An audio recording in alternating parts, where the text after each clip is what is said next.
Hey friends, welcome back to my channel. So today's video topic is answering some questions I had over on my Instagram page, a video request, if you will. And I figure that if people over there are talking about it, then maybe some of you guys over here in my larger community might have some interest as well in this topic. So today I want to share with you guys how I plan our school year and include all of our breaks and how we kind of structure that school year. So if you're curious on how to create your school year with breaks and holidays and all that stuff, then let's go ahead and chat about it.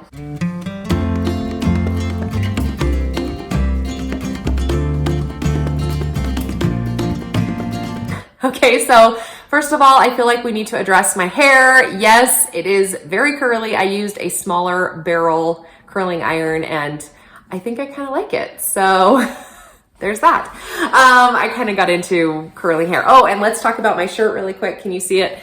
It says, hold on, this is important. Look, it says blessed beyond measure. So I've started purchasing shirts just from like online shops. I'll tag below where I got this. I think it was called Faith and something. Anyway, so I'll tag it below in case you want to go look at some of their merchandise because it's super cute. And I got several things from them because that's what we're doing now. Okay, now for the topic at hand. So 2020 was like a hot, crazy year, and all of us, I think, may feel like our homeschool schedule, our routines were kind of helter-skelter. And I know for us, it was that way because, of course, we picked up and left. We sold our home and then moved across the country and just kind of like did sightseeing and experience-based learning, and then came back here and was living in our in-laws' basement for the second half of the school year. So everything was topsy-turvy, and I, for one, am really excited to get back into a structured, routine homeschool. So when it comes to planning how you're going to have school, like what days are you going to do school and what days are you not, there's a couple of strategies that I always implement. Usually at about this time of year in the summertime, I print off my year at a glance calendar. It just looks like this. I made this document and I will go ahead and link it below for the 21-22 school year. And it starts in July and it ends in May, and I've just put the months on there. And I've blocked off the holiday weeks. So you can see here in November, this is the week of Thanksgiving, and then 2 weeks in December. So I know for sure, as far as holidays are concerned, that those are the days that we will not do school. But as for the rest of the school year, the days that we're going to actually go to school and the days that we're going to take off, this is a time of year where I start planning what I want that to look like. So to start with, how much time you should be spending with your student in your homeschool environment is completely different from the amount of time and number of days that the public school system has set in place. Please know, especially for those of you who are new or are just starting out, it is natural for us to want to lean toward what public school is doing. We may feel like I'm not doing enough. Am I fulfilling all of my child's educational needs? How many hours a day should I be having them read and having them do math? I spoke to this in a video that I did a bit ago that we have a third-party school vendor that we go through, and because of that, every week they touch base with us and we're curious as to how much time we had been spending or what we had been doing. And I had one particular subject area. The moderator was always asking, like, I don't think you're spending enough time doing this subject. You need to spend more time doing the subject. So first and foremost, I need you to take a couple deep breaths and a glass of water and like create some affirmations or something to teach yourself or to retrain yourself as the parent that you do not need to be putting in as many days or hours as the public school system. Even for 12th graders, we're talking 4 hours a day, probably. For your younger ones, like preschool, 20 minutes is a great attack to the learning world. When I taught a public preschool, we did 3 days a week and it was 2.5 hours a day. And I think that the reason why I justify having so much time is, one, it was a lot of structured play. consider that. If you send your child to preschool, it's going to be a lot of structured playtime. And also, because I was charging families to have them come to my house, I felt like I needed to bump up the amount of time, because no parent wants to drop their child off for 20 minutes and then have to come and pick them up. So if you're doing an at-home play school type world for your preschooler, 20 minutes is great. If you have older kids like I do, then they might get an hour or something like that. First grade, probably about an hour. Second grade, about an hour. You might see more of a 2-hour range when you get to the 3rd, 4th, and 5th grade levels. So keep those thoughts in mind, and check that description box below, and I will put a general idea of how many minutes/hours a day you should be doing based on that grade level. Of course, it's just a basic general idea because each child is different. They all have different learning worlds. They experience learning differently. So sometimes having like a focused 20 minutes isn't exactly possible because they thrive when they are out experiencing, doing, or that sort of thing, okay? So that's the first thing, is know about how much time you're going to spend in your classroom every day. Then you need to pull out your master calendar for your family and block out the days that you know you want to go on trips. One of the huge benefits of homeschooling is that you can take your vacations/family trips when everybody else is in school. Places like Disneyland, they're always busy, but lots of times national parks or museums or those types of public areas are going to be less busy during the school year. And so it's super advantageous to take your families and go traveling during those times. So for us, we like to just kind of plan, especially in the fall, what days are you going to be gone? What days is mom going to be gone? Like if you have a girls' weekend or a trip that you want to plan and not have those school days scheduled. And then on your master calendar, just like I've put little cross marks on here, I'll take just a regular pen and then just start blocking out days. What days do I not want to have school? I will also then consult the school district's calendar in my area to see what days that they are going to have off. I don't ever really look at their like teacher development days, although you could.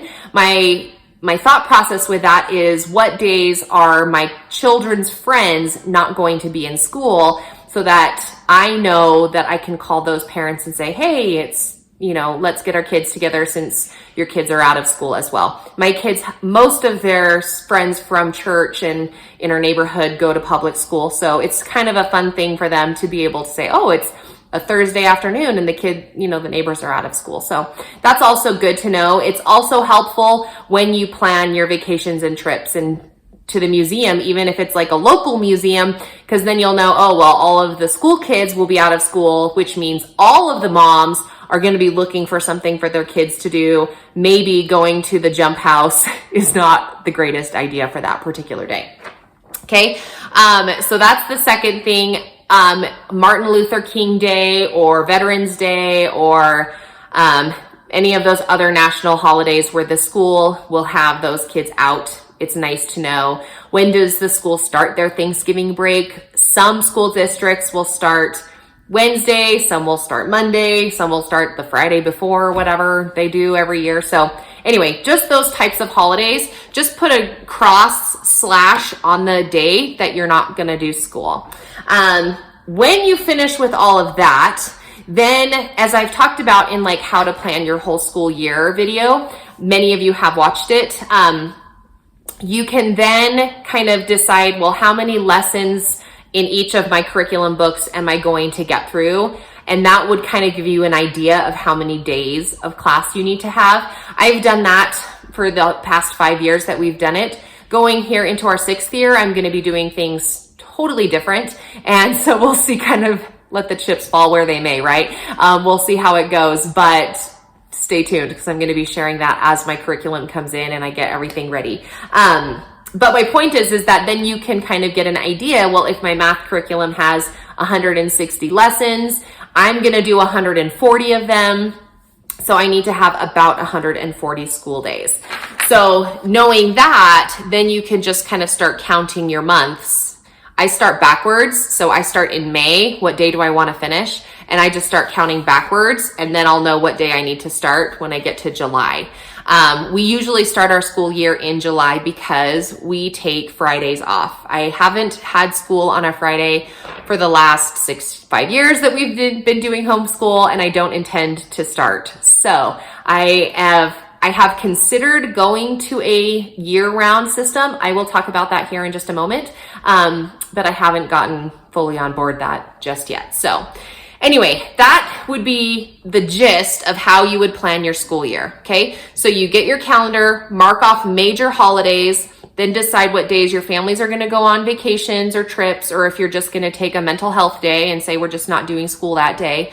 Sometimes I have a lot of floating holidays, as they call them in the corporate world, which are days that you take off of school just because it's sunny outside, right? As Kim Kardashian would say, it's like 72 degrees and sunny, and I'm having a really hard time focusing, right? So then we would just go outside and play, and we would not get school done that day. Or it's noon and I'm still cleaning the kitchen, or I'm still finishing up whatever, right?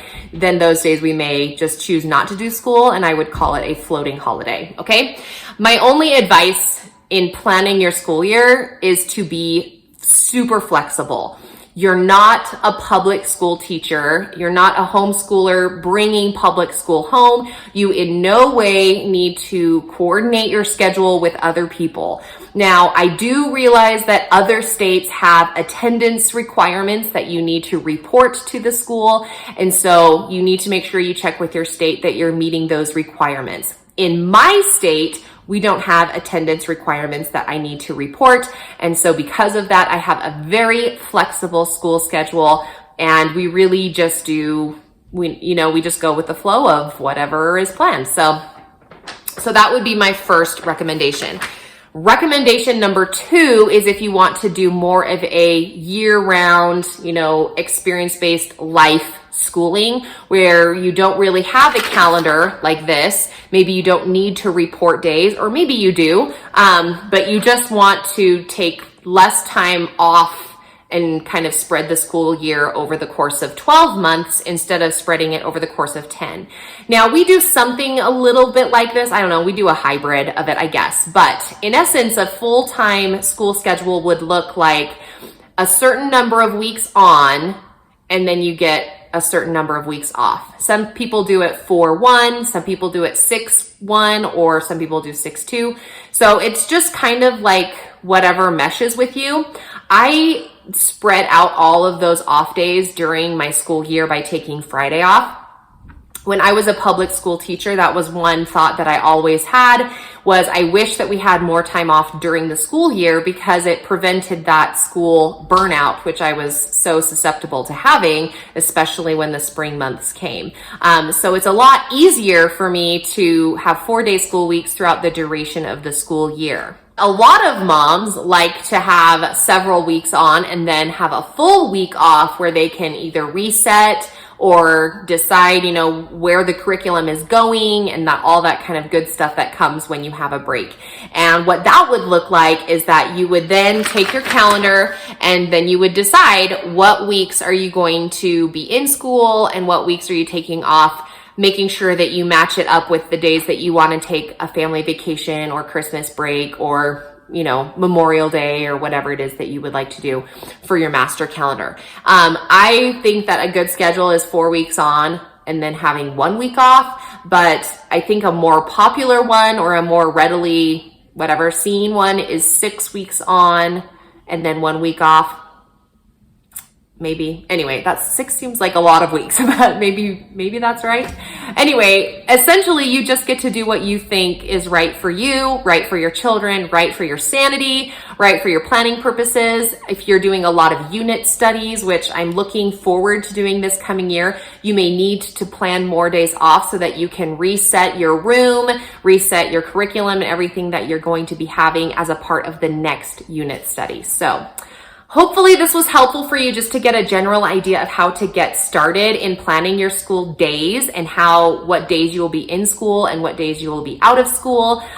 Check that description box below. Make sure that you check all those resources and links and suggestions for time in class that I will have posted down there. Again, thanks for watching this video. If you're new, then you can consider subscribing. I've got lots of good content coming your way, and we are moving into our next school year where I like to share how things are going and our homeschool life over here on our side of the mountain. So thanks so much for watching another video, friends, and I will catch you in our next one. Bye.